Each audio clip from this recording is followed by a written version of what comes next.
I'm back, and this is my second video. Well, there's a lot I want to talk about.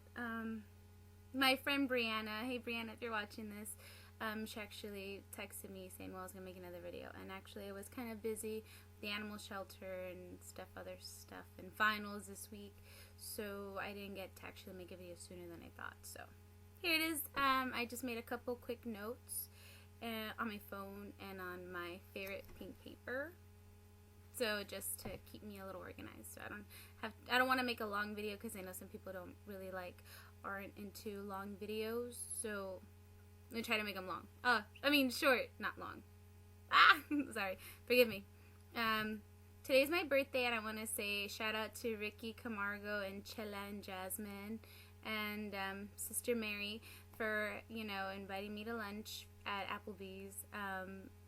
I really don't celebrate my birthday, and I don't tell anybody it's my birthday. If they remember, great. But personally, I don't know. It's just me, I guess. What can I say? I'm just weird like that. I want to start off with a quote with Socrates. I used it for my final, and it really hit home because I don't know if you guys know, Socrates is a philosopher. It's a really good quote, and I think it hits home to everybody, and I want to share it with you. And it starts like this: if you don't get what you want, you suffer. If you get what you don't want, you suffer. Even when you get exactly what you want, you suffer, because you can't hold on to it forever. Your mind is your predicament. It wants to be free of pain, free of obligations of life and death. But change is law, and no amount of pretending will ever alter that reality. And that's by Socrates. And it's very true. It hits home with me because after everything that I've been through and stuff and all of that stuff that I talked about in my first video, it took me this whole year to actually fix myself in the way that I always hoped and wanted to, and I always prayed God for, to fix me since the beginning of 2014. It took me to hit rock bottom to actually know what life is about. Sorry, I'm reading from what I wrote because I've been planning on the video, and I have a little private moment, no one's home, and that's when I do my videos. I don't know, I'm kind of awkward that I'm posting these publicly, but I guess when I recorded, I wanted to be private. I don't know, so I could be more, more in tune with myself, and also be more real with it, with you guys. Whoever's watching it, I hope it blesses you in one way, shape, or form, only good, If I could be anything, I just want to be an example of what not to do and just direct people into the right direction.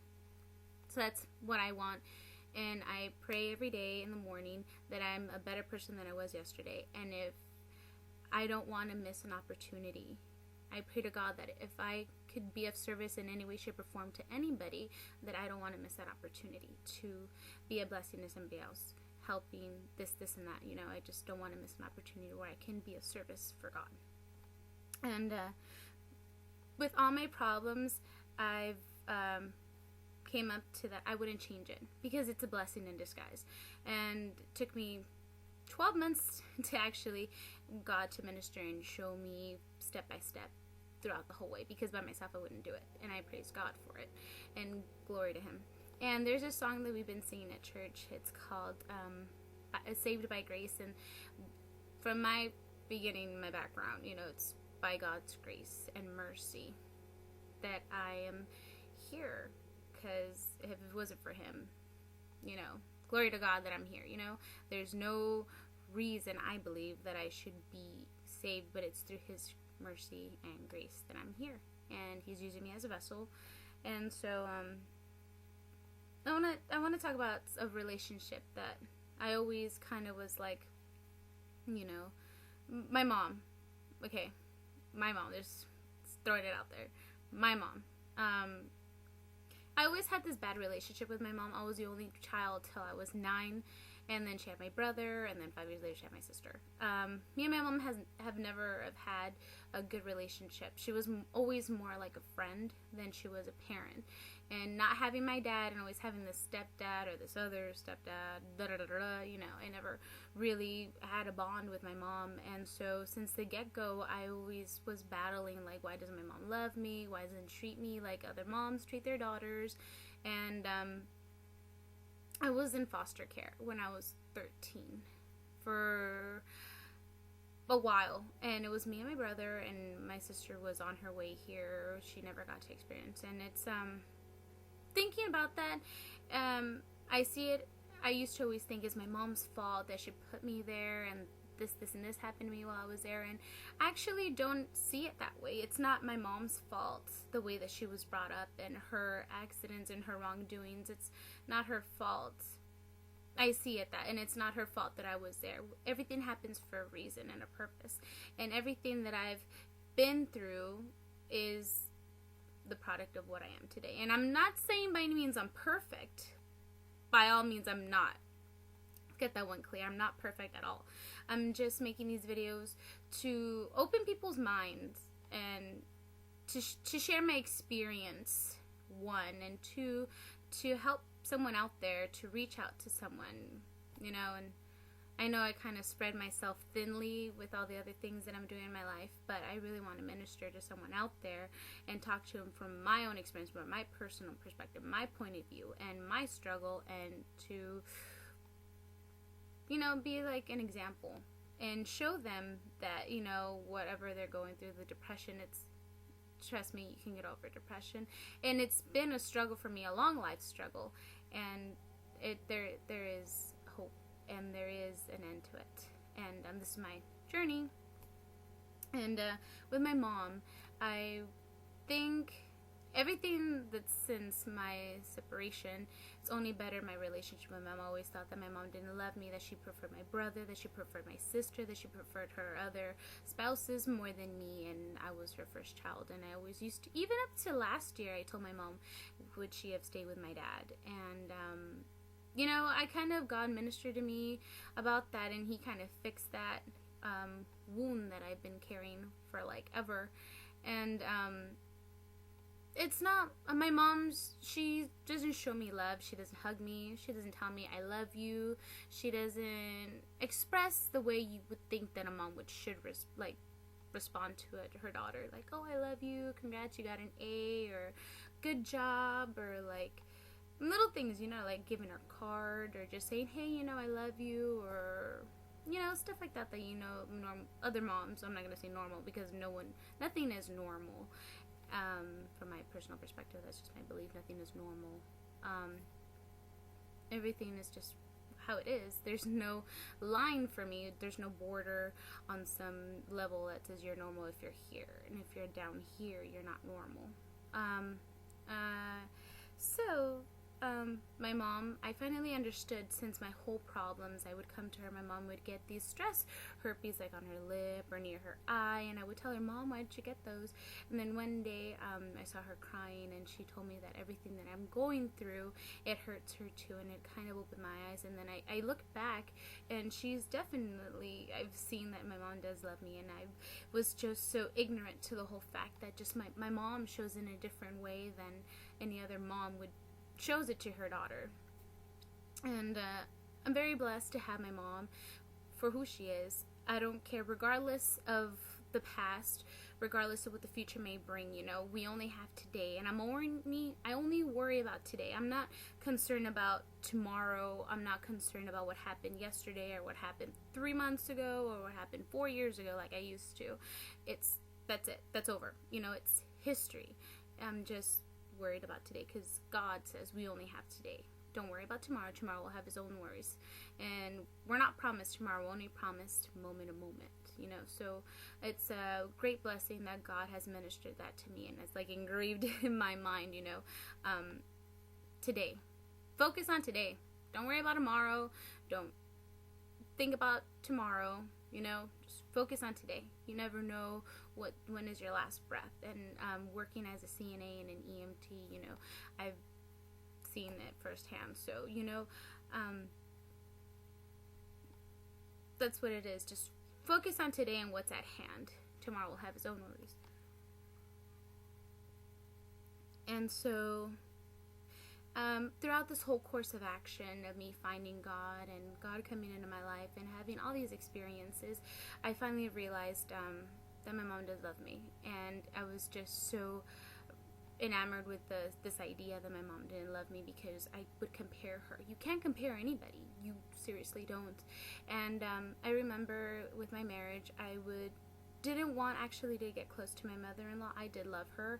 I do love her, and I miss her, and I wish I could go back in time, but like I said, I wouldn't change it. If I could go, actually, to be honest, if I could go back this very instant with all the knowledge that I know right now and go back and apply it, I would. I would give my last breath to go back with all the knowledge that I've acquired and apply it. I would. Hands down. I swear, I would. But I can't do that. That's impossible. But I serve the author of time. So I'm not going to say, nothing is impossible. Because with God, all things are possible. And He can do everything and anything. With my mother-in-law, I love her and I miss her and I pray for her. And fingers crossed, I know God's working. And I know God knows my heart, and God knows my heart. Just put it that. And so when I was married, while I was married with Ruben, I remember I used to want to distance myself from my mother-in-law, and I always distanced myself. I always wanted to push people that I loved the most away from me because I'd be afraid to lose them. And I did that with my mom, did that with my brother, did that with my sister, did it with my husband. I did it with everybody around me, even my best friends. I would push them away because I just didn't want to be hurt, because I've been hurt since I was like 5. And I could just recollect it. I can vaguely remember that, and I thank God, because all of that stuff is like, phew, gone. And with my relationship with my mother-in-law, this whole course has opened my eyes. And Ruth, the story of the book of Ruth, there's this lady that's just, sorry, I'm kind of rambling. I think it's more real. I'm not going to edit or cut my videos, I want you to feel that it's real. I just don't want you to think, I'm going to edit and cut this, and that. But the book of Ruth, there's this lady at my church, and her mother-in-law goes there, and I was crying actually the other day. I was crying the other day while I was driving, and I'm sorry because I'm just remembering, because I just see her relationship with her mother-in-law, and I wish I could.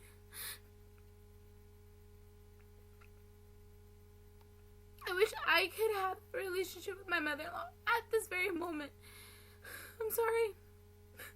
I'm just so sorry. It's just, I didn't expect to cry on camera. It's just that I thought that I was done crying. Okay, calm down. I'll cry later. I'm trying to calm down here. She is just like Ruth. Her compassion and her love and devotion to her mother-in-law. That's what I want with my mother-in-law. And it's taken me this whole thing to actually see it. And I pray God that He gives me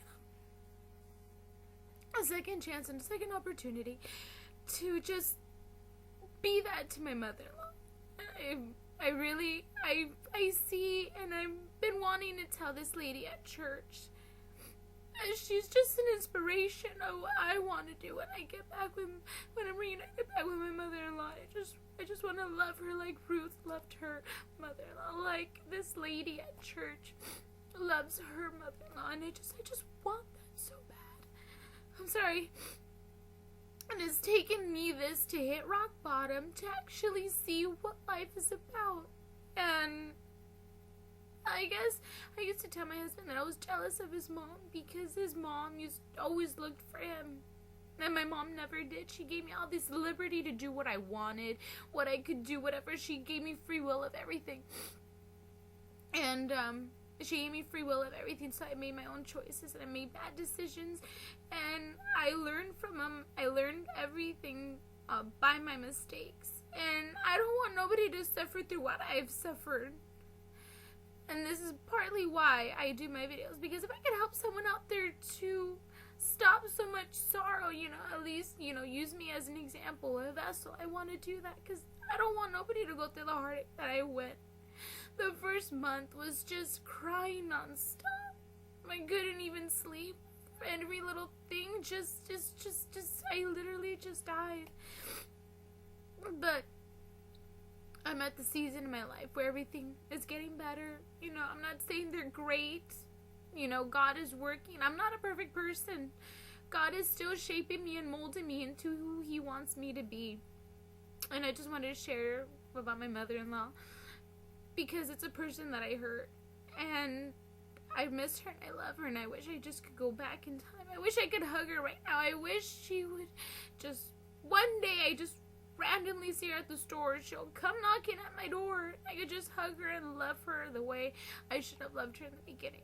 But God is the God of second, third, fourth, and fifth chances. And I believe that, and I'm a believer, and I have faith that God can do that, and God will do that in the name of Jesus. And so I'm sorry. I'm sorry, and it's just, I just get so emotional, and I just get so emotional because God has opened my eyes. It's like I had this blindfold, and now that I can see everything in its true natural order and how we're all involved together, I don't know, I don't think there's any words to express it.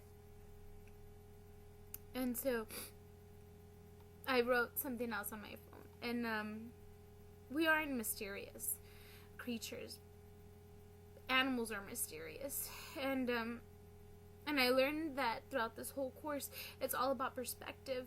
Like, I know most of us, if, say for instance, your light gets cut off, you're gonna be yelling, who didn't pay the bill, or why didn't we have money to pay the light bill?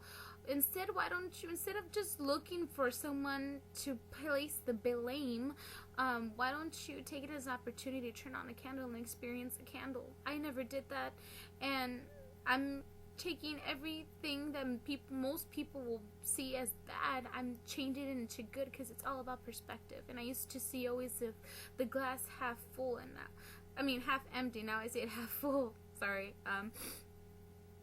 Say for instance, like your cable gets cut off. Why don't you take it as a time instead of placing blame and worrying? Because worrying does not do anything.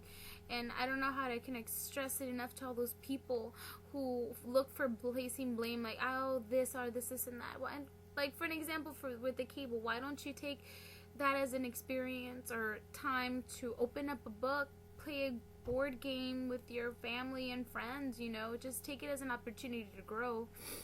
I also wrote something else. Sorry, I'm trying to recover from my crying. I wrote something. I think I'm just gonna read it.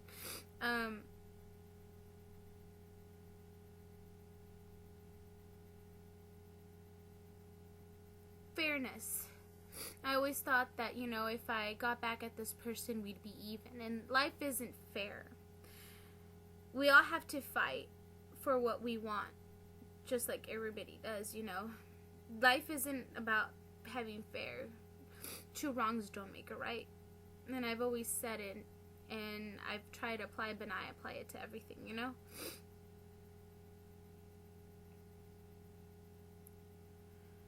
Whew, sorry. That's just a brief thing. I don't know, I'm already running 19 minutes. It says, what I learned is the most important thing in life is to learn how to give out love and to let love come in. We think we don't deserve love.